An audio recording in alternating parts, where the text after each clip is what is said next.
Why would someone who clearly felt something for you suddenly become distant, cold, or completely silent? That's the question that keeps so many people awake at night. Because deep down you could feel it. The connection was real. The eye contact, the emotional tension, the way they opened up to you differently than they do with others. None of it felt fake. And yet, the closer things became, the more they pulled away. It makes no sense, unless you understand the psychology of the avoidant mind. What if their distance was never about lack of feelings? What if the reason they disappeared is actually because the feelings became too strong? Carl Jung believed that some people run not from others, but from the parts of themselves those people awaken. And sometimes the person who touches them the deepest becomes the one they struggle to face the most. Why they crave connection but fear it at the same time, and why the one person they can't stop thinking about is often the very person they stay away from. By the end of this video, you may finally understand the silence that never made sense. Do comment about your thought and subscribe. At first, everything felt natural. There was something in the way they looked at you, something difficult to explain. Maybe it was the long conversations that seemed deeper than normal. Maybe it was the small moments, the way they remembered tiny details about you, the way their guard slowly dropped when nobody else noticed. You could feel them getting closer. And that's what makes what happened next so confusing.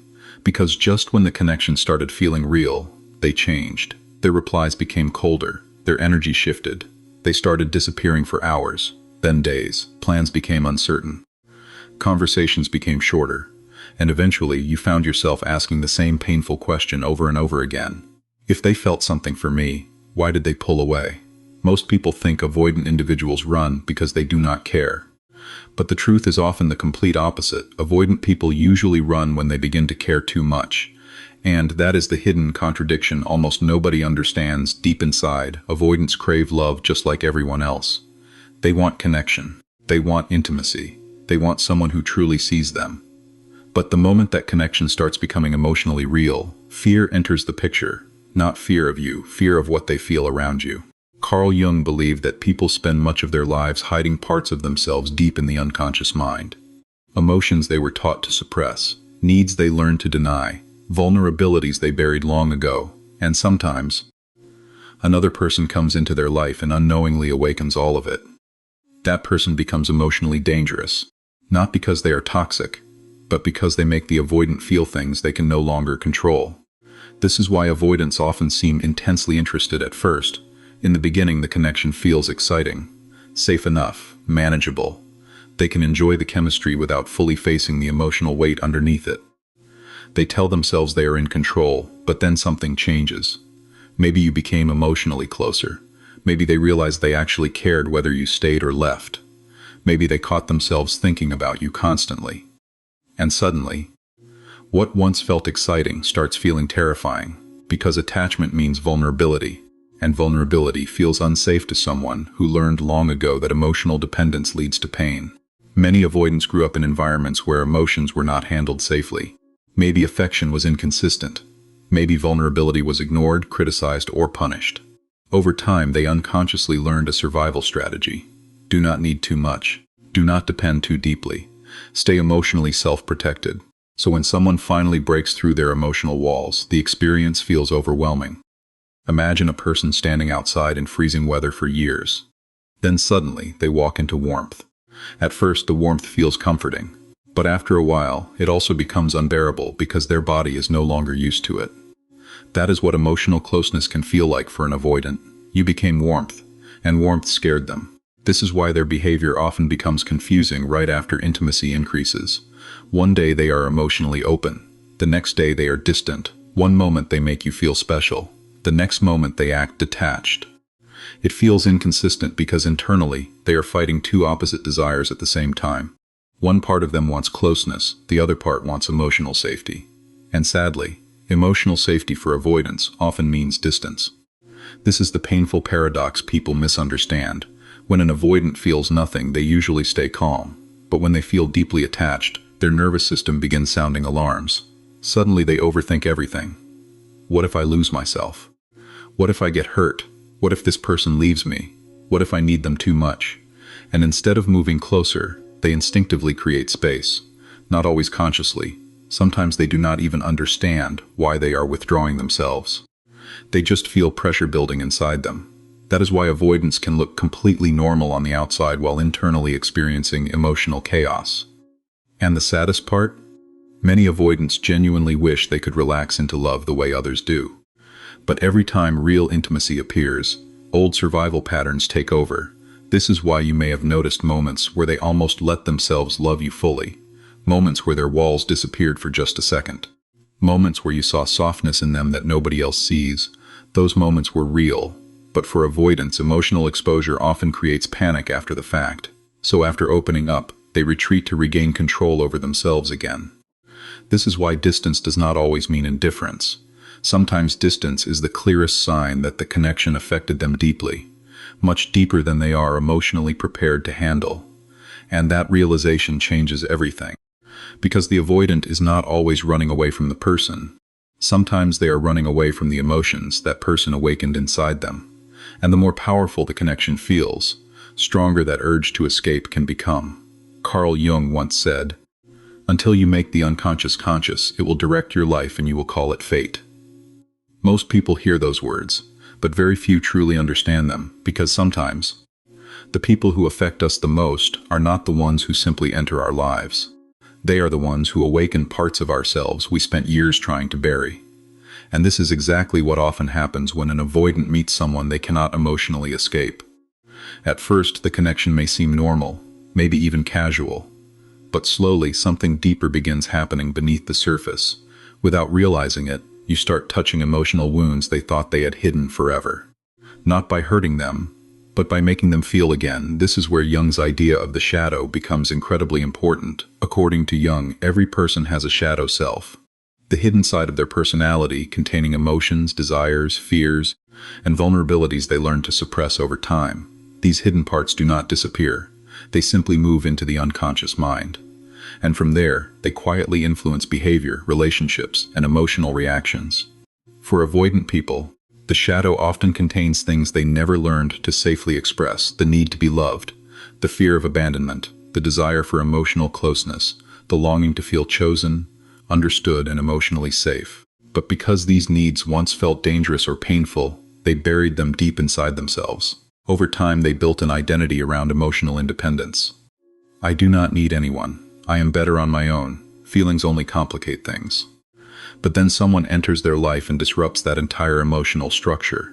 Someone like you, and suddenly, emotions they buried years ago begin rising back to the surface.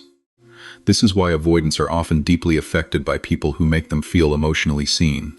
Not just desired, seen, because being truly seen threatens the emotional mask they spent years building. Think about it.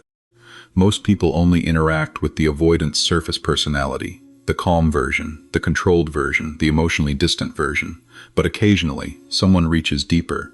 Someone notices the sadness behind the silence, the softness behind the coldness, the fear behind the need for space. And when that happens, the avoidant begins feeling emotionally exposed in ways they cannot fully explain. That exposure becomes overwhelming, because now, they are no longer just dealing with attraction. They are confronting themselves. This is why avoidants sometimes become strangely emotional around one specific person while acting detached with everyone else. That person activated their shadow. Carl Jung believed that relationships often act like mirrors, not ordinary mirrors that reflect our appearance, but psychological mirrors that reflect hidden parts of who we are. And the most life-changing connections are usually the ones that force us to face emotions we tried to avoid. For avoidants, this can feel terrifying, because the connection starts breaking through emotional defenses they relied on for survival. Imagine someone spending years locking painful memories inside a dark room. Then one day, another person accidentally opens the door. At first, light enters slowly, but eventually, everything hidden inside becomes impossible to ignore. That is what emotional intimacy can feel like for an avoidant. You did not just become a romantic interest, you became a trigger for emotional awakening. And awakening is uncomfortable before it becomes healing. This explains why avoidants often behave in ways that seem contradictory. They move closer, then disappear, they show affection, then suddenly act distant. They look emotionally overwhelmed after moments of intimacy, because every deep interaction forces them to confront feelings they spent years suppressing. And sometimes, the strongest reaction is not love itself. It is the fear that comes after love begins feeling real. What makes this even more painful is that avoidants are often not consciously aware of what is happening inside them. They just know something about you feels emotionally intense, different, unsettling. You may have noticed moments where they stared at you longer than normal, moments where they became unusually vulnerable before suddenly shutting down again, moments where it felt like they wanted to say something important, but stopped themselves at the last second. That internal conflict is the shadow fighting to stay hidden. One part of them longs to be emotionally known. The other part fears what will happen if they are, because deep down, many avoidants secretly believe that if someone truly sees all of them, they may eventually leave. So instead of risking rejection, they retreat first. Distant becomes protection. Silence becomes control. Withdrawal becomes emotional survival. But here is the tragic irony Jung understood better than most. The more people run from their unconscious emotions, more power those emotions gain over their lives. This is why avoidants often cannot fully move on from people who emotionally awaken them. Even after creating distance, the connection stays alive inside them, because unresolved emotions do not disappear simply because someone walks away. Sometimes the people avoidants avoid the most are the very people they think about the most in silence. Not because the connection was weak, but because it reached parts of them they were never ready to confront. And when someone touches your shadow, forgetting them becomes almost impossible. In the beginning, it always feels easy. The conversations flow naturally. The chemistry feels undeniable. There is curiosity, excitement, tension. The avoidant seems interested, present, emotionally invested in ways you did not expect. Sometimes they even surprise themselves. They text first. They open up. They spend more time with you than they normally spend with anyone. And for a moment, it feels like the walls around them are finally coming down. But then, something changes. Almost overnight, their energy shifts. The person who once seemed emotionally close suddenly becomes hard to reach. Their replies slow down. Their warmth becomes inconsistent. They seem distracted, distant, emotionally unavailable. And the most confusing part is this. Usually the withdrawal happens right after things became deeper between you, right after intimacy increased, right after a meaningful conversation, right after emotional closeness finally started feeling real. This pattern confuses so many people because it feels backwards. If someone likes you, shouldn't they move closer? Normally, yes. But avoidants often follow a completely different emotional sequence: attraction, vulnerability, fear, withdrawal. And unless you understand this cycle, their behavior feels impossible to decode. The first stage is attraction. This part is genuine. Avoidants are not emotionless people. In fact, many of them feel emotions very intensely. They simply struggle with what happens after attachment begins forming. At first, attraction feels exciting, because it is still emotionally manageable. There is chemistry without responsibility, connection without full dependence. The avoidant can enjoy the experience while still feeling psychologically safe. This is why the early stage often feels so powerful. They seem engaged, curious, interested in learning everything about you. You may notice them slowly lowering their guard in ways they rarely do with others. And because avoidants are usually selective about emotional closeness, this attention can feel incredibly meaningful. But then comes the second stage, vulnerability. This is where everything begins changing internally. At some point, the connection stops feeling casual. The avoidant realizes they actually care, not just physically, emotionally. Maybe they start missing you when you are gone. Maybe your opinion suddenly matters to them. Maybe they feel emotionally calm around you in a way they are not used to feeling. And that is exactly when the danger signals begin inside them. Because vulnerability means emotional exposure. It means another person now has the ability to affect them deeply. For most securely attached people, that emotional openness creates closeness. But for avoidants, it can create panic. Not because they want to panic, because their nervous system associates attachment with risk. This reaction is usually rooted in old emotional conditioning. Some avoidants learned early in life that closeness leads to disappointment. Others learned that depending on people leads to rejection, criticism, loss of freedom, or emotional pain. So even when they consciously want love, their subconscious mind treats emotional dependence like a threat. This is why the third stage arrives so suddenly: fear. And this fear is rarely obvious on the surface. Avoidants do not always say, "I'm scared of getting attached." Instead, the fear disguises itself in other thoughts. Maybe this relationship is moving too fast. Maybe I need more space. What if this is not right? What if I lose myself? What if they eventually hurt me? Suddenly, small things start feeling overwhelming. A deep conversation feels emotionally exhausting. Too much affection feels suffocating. Expectations begin creating internal pressure. Even healthy intimacy can start triggering anxiety. And because avoidants often struggle to process these emotions openly, they instinctively look for relief. That relief comes through distance, the fourth stage, withdrawal. This is the moment most people experience as confusion, heartbreak, or emotional whiplash. Because from the outside, it feels like the avoidant changed without warning. One moment they were emotionally present, the next moment they became unavailable. But internally, the avoidant is often trying to regain emotional control over themselves. Distance helps them reduce the intensity of what they are feeling. Silence helps them calm their overwhelmed nervous system. Withdrawal becomes a form of self-protection. This is why avoidants sometimes disappear right after moments of closeness. After a vulnerable conversation, after emotional intimacy, after a romantic trip, after saying something deeply personal, those are often the exact moments when attachment feels most real to them. And ironically, the stronger the emotional connection becomes, stronger their urge to retreat can become too. This creates the painful mixed signals people struggle to understand, because the avoidance actions seem to contradict their feelings. But in reality, both are happening at the same time. They feel drawn to you, and terrified by how much they feel drawn to you. This inner conflict is exhausting for them too. Many avoidants genuinely want connection. They want love. They want closeness. But closeness activates fears they never fully healed, so they start pushing away the very person they emotionally needed most. And here is the part many people never realize.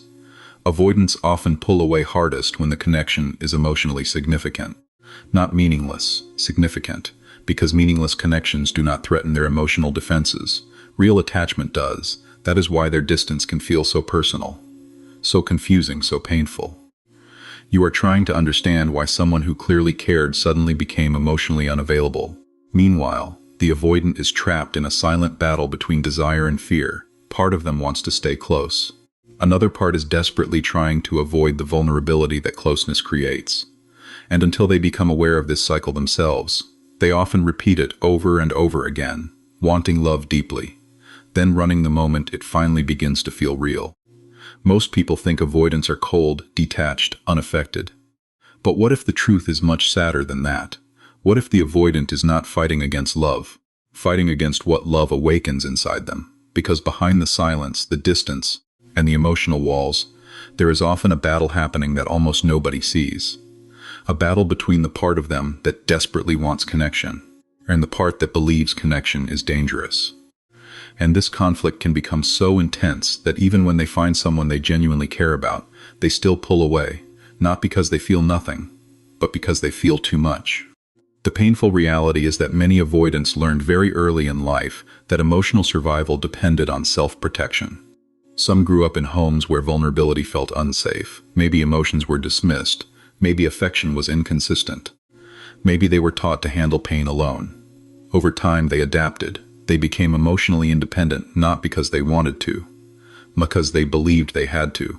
And eventually, that survival strategy became part of their identity. I don't need anyone. I'm better on my own. I can handle things myself. On the surface, this looks like strength, but deep underneath, there is often fear hiding there. Fear of needing someone too much, fear of losing control emotionally, fear of being abandoned after finally opening up, fear of becoming vulnerable and getting hurt in ways they may never recover from. This is why emotional intimacy feels so complicated for avoidants, because closeness creates emotional dependence. And emotional dependence feels terrifying to someone whose nervous system learned to survive through emotional distance. Imagine standing near the edge of a cliff. Even if you trust the person beside you, your body still reacts with fear because falling feels possible. That is what emotional closeness feels like for many avoidants. The deeper the connection becomes, the more emotionally exposed they feel. And when that exposure reaches a certain level, survival instincts begin taking over. This is why avoidants often crave love and resist it at the same time. One moment they want closeness, the next moment they feel trapped by it. One moment they want reassurance. The next moment reassurance feels overwhelming. Internally, it feels like losing emotional control. And for avoidance, control often equals safety. This is why they may suddenly become distant after emotionally intimate moments. Not because the moment meant nothing, because it meant too much. A deep conversation can stay in their mind for days. A vulnerable moment can make them feel emotionally exposed long after it happened. Even simple affection can trigger fears they cannot fully explain. And instead of expressing those fears openly, many avoidants hide them behind silence. Because silence feels safer than vulnerability. Think about how many avoidants struggle to say what they truly feel. Not because they do not have emotions, because expressing emotions feels risky. What if they are rejected? What if they are misunderstood? What if they become emotionally dependent on someone who eventually leaves? So instead of saying, "I'm scared of how much I care about you," they create distance. Instead of admitting vulnerability, they act detached. Instead of asking for reassurance, they disappear. This is the silent battle people rarely see. The avoidant is often trying to protect themselves from pain before the pain even happens. But tragically, this self-protection can destroy the very connection they secretly wanted to keep. Carl Jung believed that people are often controlled by unconscious fears they never fully confront. And for avoidants, one of the deepest unconscious fears is this: if I fully open my heart, I may lose myself. That fear runs deeper than most people realize. Because many avoidants associate love with emotional surrender, with losing independence, with becoming vulnerable to rejection, with giving another person the power to hurt them deeply. So even when love appears, part of them treats it like a threat to survival. This is why avoidants can look calm externally while internally feeling overwhelmed. You may see someone acting distant, while inside they are thinking about you constantly. You may see someone pulling away, while internally struggling with emotions they do not know how to process. And sometimes, the stronger their feelings become, the harder it becomes for them to stay emotionally present. Because love starts activating fears they buried years ago. Fears of abandonment, fears of disappointment, fears of emotional dependence, fears of not being enough. And perhaps the saddest part of all, many avoidants genuinely wish they could love differently. They wish closeness felt safe. They wish vulnerability did not create panic. They wish they could stay emotionally open without feeling overwhelmed afterward. But healing emotional survival patterns takes deep self-awareness. And until that healing happens, they often continue repeating the same painful cycle. They meet someone meaningful. They feel deeply connected. They begin opening up, fear enters. Distance follows. And the person on the other side is left confused, wondering what changed. But inside the avoidant, nothing changed. Suddenly, the conflict was there from the beginning. Love was simply fighting against survival instincts that were built long before the relationship ever started. And sometimes, those survival instincts become stronger than the very love they were trying to protect. At some point, almost everyone who has loved an avoidant asks the same painful question. If I mattered to them, why did they stay away? Because distance feels like rejection. Silence feels like indifference. And when someone withdraws instead of fighting for the connection, it is easy to believe the feelings were never real. But human psychology is rarely that simple. Sometimes, the people who affected us the deepest are the very people we struggle to face. Not because they meant little, because they meant too much. And this is the final truth about avoidance that most people never fully understand. Avoidants do not always run from lack of love. Sometimes they run because love forces them to confront emotions they spent years trying to escape. Carl Jung believed that the strongest emotional reactions often come from unconscious parts of ourselves we do not fully understand. That is why certain people enter our lives and change us completely without even trying. They awaken old wounds, high fears, buried desires, forgotten loneliness. And once those emotions are awakened, nothing inside us feels the same anymore. This is why avoidants often stay emotionally attached long after they physically distance themselves. The connection continues silently inside them, even if they never admit it, even if they never reach out, even if pride, fear, or emotional confusion keeps them away, because emotional impact is not always expressed through words. Sometimes it is expressed through avoidance itself. Think about it. People rarely avoid what means nothing to them. They avoid what overwhelms them, what triggers them, what forces them to feel vulnerable in ways they are not prepared for. And for many avoidants, deep connection creates exactly that kind of emotional intensity. You became associated with emotions they could not easily control: longing, attachment, need, hope, fear. And instead of leaning fully into those emotions, they tried to escape the discomfort by creating distance. But here is the painful irony. Distance may remove physical closeness, yet it often strengthens emotional obsession internally because what is unresolved tends to linger. That is why avoidants sometimes think about certain people for years. Not because they are actively trying to hold on, because the emotional experience was never fully processed. The connection remained unfinished inside them. Carl Jung once said, "What you resist not only persists, but will grow in size." And avoidants often resist emotions instead of facing them directly. They suppress, distract themselves, stay busy, convince themselves they are over it. But deep emotional connections do not disappear simply because someone avoids talking about them, especially when that connection awakened parts of them they had hidden their entire lives. This is why some avoidants seem strangely affected by one person more than anyone else. That person touched something deeper, something unconscious, something emotionally transformative. And even if the avoidant never fully understands it themselves, part of them recognizes that being near that person changed them emotionally. That realization can feel both beautiful and terrifying, because once someone reaches the parts of you nobody else could reach, you can never fully return to who you were before. And this is why their distance can sometimes say more than their words ever could. Not all silence is empty. Not all withdrawal means absence of feeling. Sometimes silence is emotional overwhelm with nowhere to go. Sometimes distance is fear disguised as detachment. Sometimes the avoidant stays away because being close forces them to feel emotions they spent years trying to suppress. Of course, this does not mean you should romanticize pain. It does not mean waiting forever for someone emotionally unavailable. And it does not excuse harmful behavior. But understanding the psychology behind avoidance can finally free you from one destructive belief. The belief that their distance automatically meant you were unlovable, because often, the people who trigger the deepest fear inside avoidance are the people who mattered the most. Not everyone leaves because they felt nothing. Some people leave because they felt something so powerful that they did not know how to hold it. And maybe that is the hardest truth of all. The avoidant did not always stay away because the connection was weak. Sometimes they stayed away because the connection reached places inside them they were never emotionally prepared to face. And long after the silence, long after the distance, long after the relationship itself fades, a part of them may still carry the emotional imprint of the person who made them feel everything they spent their whole life trying not to feel.